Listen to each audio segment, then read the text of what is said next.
In Endwalker, the MSQ writing seems intent on creating a certain narrative around the ancient society throughout Elpis, which is the one of their people being alien, distant, and even scary, as this is how Yoshi P describes their intent in the Famitsu interview.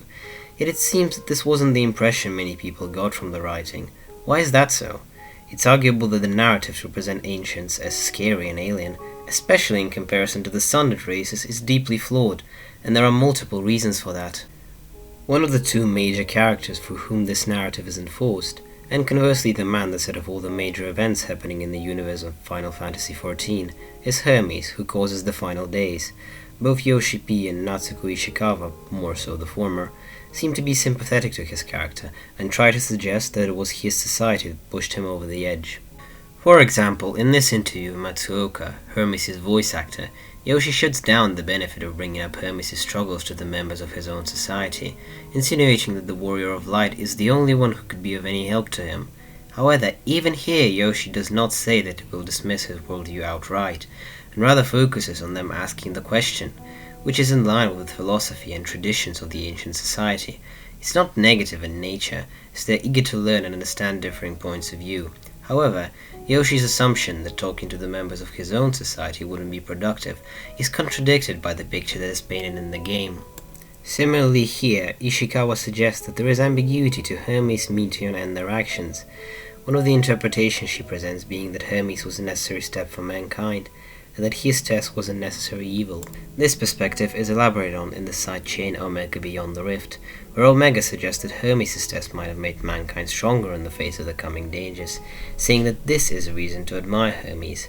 However, Omega mischaracterized Hermes in this description, as his test was not done out of desire to make his people stronger, but because of his contempt for his people.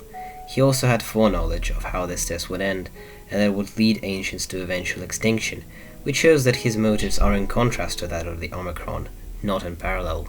However, before delving deeper into Hermes' character and the perceived flaws of ancient society, the narrative treatment of Hermes himself must be established. One may argue that being the villain of Endwalker, his flaws and hypocrisy are an integral part of his character, and are intended by the writers for the audience to criticize. However, adding on to the examples of Yoshi, Ishikawa, and Omega presenting a rather sympathetic view of Hermes, there are other examples and techniques in the story used to prompt Hermes' point of view and give it value, even there is little logic or correlation to reality in those. An example of that would be how quick Vana is to accept Hermes' challenge. She takes on the notion that mankind must prove its worth of existence despite trying to stop Hermes and Meteion moments ago in Ctesi's Hyperborea, arguably a change from her established character in the name of propping up Hermes. In French translation of this line, she even comments on respecting the objectivity of Hermes' test, and the question of why mankind should try to prove themselves before a single person remains unanswered, and worse yet, unasked. Another example occurs earlier in Elpis, when emet-selch is left speechless at Hermes' rant after putting down the Lycaon, despite his arguments about voluntary death being arguably not hard to counter, especially for one like Emmet, a proponent and believer in traditions of the ancient society. Another glaring example of this is Graha's musing about similarities between Amon and Hermes. Graha is a protagonist character along with other scions. It's not uncommon for the writers to have them say that which they themselves want to convey to the players, but Graha's sympathetic outlook is based on fallacies. First of all, his comparison between Allagan and ancient society is a fallacious one. Speaking lightly of death and destruction and experimenting on those beneath them is not something that applies to the ancients, despite him attempting to draw parallels. The ancients believe it their duty to improve life on the star, that being the ultimate goal of their work, something that doesn't drive the Allagans. He also describes them both as trying to seek hope in the distant stars, and ignores the fact that Amon's way to save people from the mire of their own indolence is to begin a new war, something Amon himself admits. He also speaks of Amon and Hermes refusing to believe that those lives were devoid of meaning, despite this once again having nothing to do with their actual motives. The fact that the writers have a major protagonist character present a rather sympathetic outlook shows that they intend Hermes to be a tragic and in many ways sympathetic character. It is also worth mentioning the subtle techniques used by the narrative in an attempt to make Hermes look sympathetic. It is not uncommon for Endwalker to utilize the weapon of sad music to skew one's perception and sympathies to the side which the writers wanted to be skewed. An example of this is the presentation of the last scene with Armon in the Teoscope. The piano version of the flow playing in the background during his monologue does a job in setting up his downfall as tragic, and Asahi's appearance also makes Armon seem more like a victim who is about to be dragged to super hell. It's also notable how when the Warrior of Light has the chance to speak, there's no option to pick an answer that's negative towards Armon/Hermes. The first is closest it comes to it, but it is vague and likely focused on stopping the final days themselves, while the third one offers sympathy towards Armon and somewhat reaffirms him in his search for answers. A proper counterbalance would have been an option akin to "you get what you deserve," yet the player is afforded no such option. A fitting scene to contrast with it would be the player's first meeting with Zero in 6.2 MSQ, specifically when Xenos is mentioned and the choice the player gets after. As you can see, there is no option to be lukewarm or positive towards Xenos. The only option concerning him is negative, and is a denial of having any friendship with the Warrior of Light. One might argue that it is out of character for the Warrior of Light to use the word friend for a man who helped bring forth final days and attempted to kill the friends. Perhaps this is true and something the writers had in mind, but does this also mean that it's out of character for the Warrior of Light to decry Armon and offer him no sympathy for his grievous crimes, ones that arguably outdo that of Xenos? It would seem so. Other minor examples which are worth mentioning is the focus on hedgehogs when Hermes talks about man discarding his creations. The narrative doesn't spend much time to question whether his presumptions are correct and in line with reality, but rather use a shot of small animals to make Hermes more sympathetic, further creating an image of a man who supposedly cares for all life, conveniently ignoring the fact that Elpis was destroyed during the final days. It's highly unlikely those hedgehogs would be very grateful for Hermes' test. Finally, he appears on the ending artwork along with the protagonist and the morally grey figures, Emmet and Vanar. This further serves to portray him as sympathetic and tragic rather than an outright villain, as he earns his place among other sympathetic characters, with him seeming rather joyful in this canvas. With that in mind, I believe it is clear that while the writers may not intend for him to be seen as a hero, they do intend him to be seen as sympathetic in the same vein Emmet and Vanar are presented. As a character, Hermes is portrayed as unhappy with various elements of the ancient society, this unhappiness going very deep into his soul, making Hermes a rather sheltered and lowly individual. Because his story and narrative is the one most explored by the virtue of being in the MSQ, the presentation may lead people to believe Hermes' concerns are much more valid than they actually are. However, both the MSQ itself and side quests and Elpis disprove this, and show that Hermes is a hypocrite, whose critiques are not only not applicable, but he himself engages in all of the actions he criticizes the ancient society for, and is far, far worse with it. One major gripe Hermes has is the way ancients supposedly treat their creations, having an issue with some of them being discarded for various reasons. This immediately raises questions about him being unfit for the position he inherited from previous Fandaniel, which Emmet points out after spending a single day with Hermes, inviting him to leave for the convocation. The fact that Hermes stuck to his role in a creation testing facility despite the distress it brought him puts light on one of the reasons he became so hateful.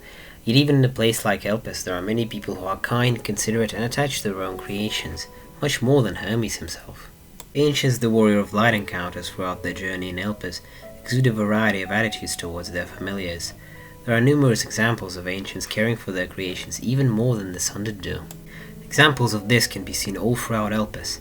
In the quest Methods of Mourning, for example, Elpis researchers are conducting a burial for the slain creations and show great care and consideration for them.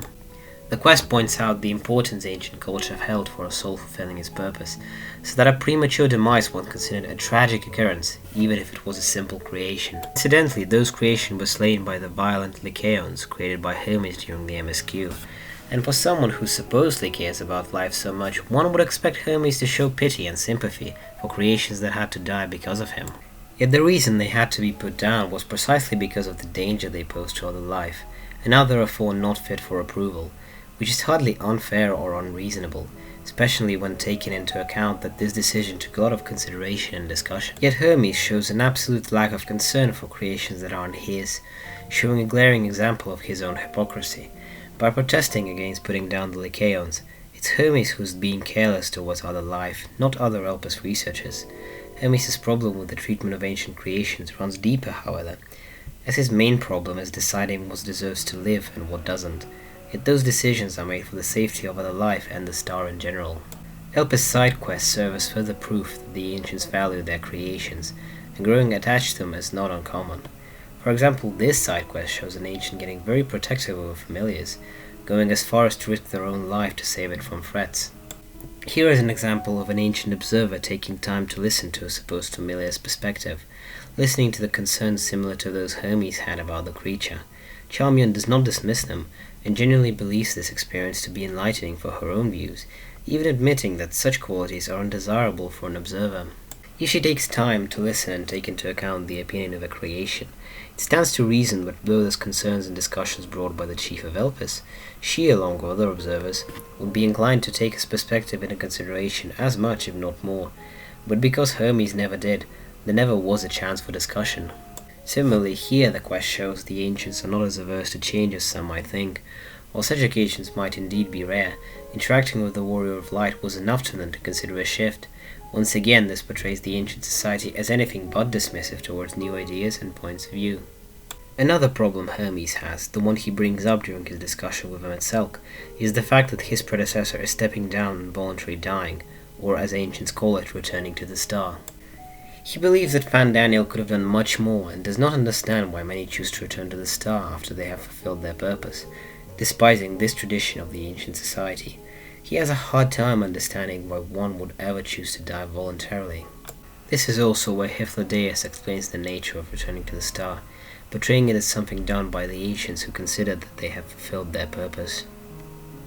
However, an important part of this is that the choice is done by those who are happy with their accomplishments and choose to support the cycle of life and death voluntarily. A theme explored by both Shadowbringers and Endwalker is that nothing is eternal and that everything will end someday. Out of all examples shown in the setting, a voluntary death after one has accomplished their goal is by far the best way to die.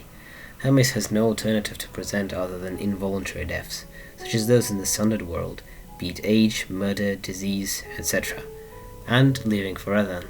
Perhaps Hermes dislikes the pressure ancient society applies on people to do this and eventually return to the star.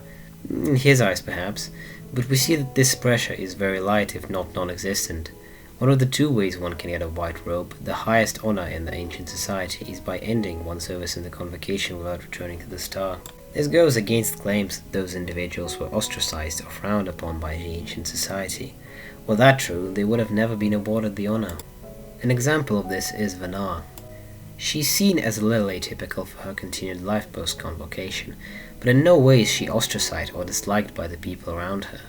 She's one of the rare ancients who wears white robes, which signifies her oath of impartiality. In fact, her influence is large enough to garner her a group of followers until the final days. No one at any point outright criticizes Vanar for her decision. Hermes would not have been forced to return to the star if he did not want to, nor would anyone else. It is not for him to deny his choice for those who embrace it. Hermes is clearly sheltered and has problems connecting to his peers and society in general. However, is it their fault? Hermes tells to the Warrior of Light that they're strange for being willing to lend him an ear and ease his burden, implying that other people are unwilling to listen to him. But this is not true. As was established before, Hermes' problems are not unique and there are ancients who would have shared his burdens. He never talks to his colleagues and peers, instead secluding himself from others and getting volatile. This extract from the Question of Life short story shows how Hermes acted towards his colleague. It makes clear the lack of any attempt or desire to communicate, while also indicating the hostility Hermes had for his colleagues, going as far as pushing the limits. He sees them as looking down at him, with pity and urging to bury his demons. But the story is written from Hermes' point of view, and as was established before, it is biased and not always accurate.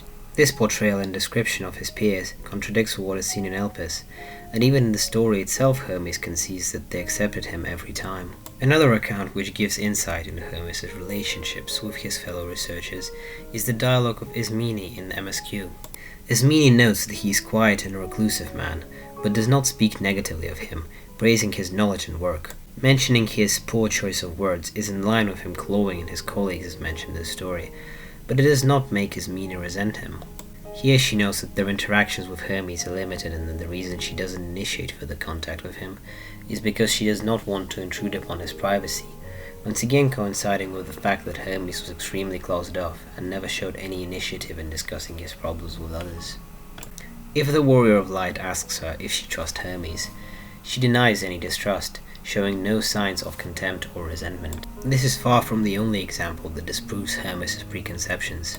Emmet is someone who has very little patience for other people's bullshit, and also is a strong believer in the traditions of the ancient society. Naturally, one would expect him to be extremely averse to Hermes' concerns. Yet even Emmet does not jump to conclusions and wishes to understand Hermes' point of view, and even offers him sympathy and patience and Elpis. He doesn't dismiss Hermes, despite the latter's contempt and hypocrisy. This behavior goes in line with the ancient society as a whole, as they encourage debate and different points of view, as well as were willing to listen to input and discourse. Hermes could have brought his concern in the Hall of Rhetoric, yet chose not to. As shown in Shadowbringers, the Hall of Rhetoric is a place where ancients are welcome to debate and discuss different points of view. There did not seem to be any limits on the topics discussed, including discussions on the matter of Amarot's policies. In the quest Debate and Discourse, two Amarotans discuss whether they should offer aid to the nearing city across the pond, which suffers due to the calamity. Hermes could have brought his concerns there, and yet there is no indication that he ever tried to, shutting down yet another possibility to bring his concerns to the people. All those examples of Hermes' refusal to communicate with those around him, and instead closing himself off from the world, showed that his case is that of a man who refuses to open up and talk about his problems. He doesn't seek help, which makes it harder to help him. A common enough sentiment within the Final Fantasy XIV community is painting Hermes as a depressed man who lived in a society that supposedly did not understand depression and had no mental care. However, there is no canon information whether Hermes was depressed, and his behavior does not point towards it. Hermes doesn't seem to hate himself, or if he is, he projects his hatred at those around him, as his own peers become the main target for his disdain. He despises his society and is convinced that they are wrong and stuck in their own ways, while he is the only one who sees the truth of things and shows sympathy for the creations, even though, as has been established before, it is clearly not true. Meteon's report was something that sent him over the edge, as he could not handle the thought of being wrong, showing how fragile his ego is. He despised his society and lashes out on others, yet there is no indication or examples of him descending into self-harm. Speaking of mental health care in the ancient society, Hermes' story is in no way an indication that it was lacking, because he never sought help despite there being enough opportunities for him. Nor is it indicative of his society's flaws. In Pandemonium questline, there is indication that ancients were aware of psychological concepts, such as dependence, therefore suggesting that there was at least some understanding of psychology among the ancients. Similarly, this quest shows the ancients understanding the importance of keeping one's heart at ease, while showing that the ancients were not removed from inner turmoil, showing that Hermes is far from the only one that struggled. The most glaring example of Hermes' hypocrisy and disregard for the only person he supposedly cares about is his treatment of Meteor and Meteon specifically. He created a sapien entelechy, which makes her distinct compared to most other creations, yet he still sent Meteor to die because of his obsession with the search. Despite his supposed reservations, he never backed down from his quest, no matter how many of them will have to be sacrificed, as is evidenced by the question of life. Here it is revealed that countless Meteor were sacrificed during their quest that Hermes imposed on them. He expected them to die, yet he continues to send them away, despite the deaths and the pain it brings to Meteon. Here is another example showing that Hermes' priorities are not at all focused on Meteon. He claims that he is one who suffers lasting harm despite neither being out in the sea of stars nor feeling his sister's demise, like Meteon does. He is the one who causes them to suffer, yet chooses to focus on his own discomfort. This is further evidenced in Elpis' questline, where Hermes rejects Emmet's proposal of taking Meteon to Amarot, and instead forces her to finish her report, even though it clearly causes her distress and suffering. Similarly, when Meteon is consumed by despair, he endorses her actions rather than trying to help. He was willing to put down his own sapient creations for the sake of this research, and valued the report much more than their well-being or lives. Hermes condemns the start of the final days, which is a decision that exposes that he does not care about life as much as he pretends to, as he dooms the entire star to an apocalyptic event. While his approval and support of Meteon is damning enough display, there is the matter of how fair this test was. Yoshi P seems to think that his judgment is fair and objective, especially in comparison to Emmet's. However, there is information that contradicts this. Putting aside the fact that the test in question is an apocalyptic event enforced upon society by a single individual, an act which no society would leave unpunished. Hermes' judgment does not stem from any objectivity or desire for his people to become stronger. Unlike Omega or Yoshi suggest, it is because of his emotions and contempt that he has against his people, as shown in both the game and his short story.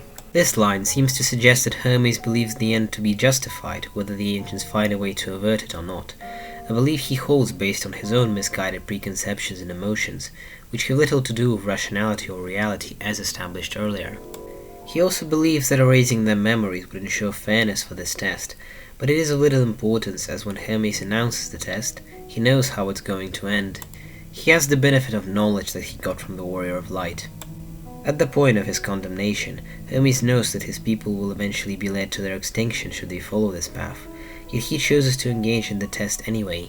In this case, the erasure of memories will not do anything to change their course, as it will eventually be the same. The only effect it has is stripping other characters of knowledge and himself of responsibility for his actions. He also does not take into account the possibility of other stars being targeted. While Meteor's report indicates that those they found were dead, it does not remove the possibility that there are stars still undiscovered. Were Hermes concerned about the nature of his fair test, he would have taken into account the stars that had nothing to do with his suffering. To conclude, he knowingly condemns his people to extinction and then pretends that erasing their memory makes it fair, not to mention that proposing the idea of inflicting apocalypse upon humanity, as in any way fair, is absurd. Hermes' life comes to a tragic end when Hydaelyn kills him along with the other ancients during the Sundering. However, his soul lives on to reincarnate in different societies across different worlds, with a reincarnation from the Allagan era that lived to the present day being Amon. In Endwalker, Amon denies being Hermes in any way and tries to convince the Warrior of Light that he is a separate individual. However, when compared with other facts, it is clear that Amon shares more than a few similarities with Hermes, which go beyond his desire to end the world, and is likely in denial. Further supported by Graha theorizing on the nature of the soul, and the inclination they might have. This time, the soul what once belonged to Hermes was born in a different, sundered society, but his reaction and judgment to it is much the same. He shares the same disdain for society Hermes harbored, albeit much more open about it, and does not try to escape his responsibility like his predecessor did. This shows that Hermes and who he became did not suffer because of societies around him, as the judgment Hermes' successor passes on every sundered society he knows of, which are likely the Allagan Empire and everything beyond, is one and the same. Not only that, however, is Amon's vice, as he is a poisonous force even within his own society. The period of Allagan Empire he is dissatisfied with is when the nation halted their conquests and focused on living and maintaining what they already had. Amon's initiative was to start another war, which he accomplished by resurrecting Emperor Zande, causing countless deaths and a lot of suffering in the process. That, along with his actions in Garlemald during the MSQ, shows that the suffering he caused in this world exceeds the vast majority of other mortals. He engaged in everything that he accuses mankind of doing, and much like Hermes, takes it to a more extreme level. Despite Amon's hypocrisy, do his criticism apply to the Sundered in the same way Hermes did to the Ancients? They most certainly do, as the Sundered engage in all practices the Ancients engaged, but taken to new extremes. Sundered society is ridden with war, conflict and suffering much more than the ancient society. The treatment of animals is much worse as well, as some Sundered cultures practice slaughtering them for excitement, like the Colosseum and Hatalai. Creatures as servants and creating familiars is also not an uncommon practice for various Sundered cultures. So, what is the story of Hermes in the end? Well, according to Ishikawa, it is for the players to decide on what they think of him. However, it is not uncommon for her, Yoshi P, other characters, as well as many people in the Final Fantasy XIV community, to use Hermes as a way to accuse the ancient society of various vices they were not guilty of, or at the very least had their vices pale in contrast to those of the Sundered on every front. Of Hermes himself, I believe that if his delusions in the ancient world were not enough, then the fact that his story repeated as Amon, another reincarnation born into another society, shows that the problem is internal, not external. Despite various opportunities for Hermes to open up, he chose to shelter himself from a society that was by all accounts accepting and encouraging of different points of view. As his later reincarnation, he pretends to still search for answers, yet he rejects any answer he's getting, any reason a society might have to live, which hints at the true motives that hide beneath his pretense of a fair test. His story is that of a school shooter that bottles up their disdain before eventually lashing out, something that can happen in every society, irrespective of how developed its mental care is. and no matter which civilization it was for Hermes, he was always someone who despised it and brought ruin and suffering on it. It's not society that is the problem, it was always him. Well, him and the other one.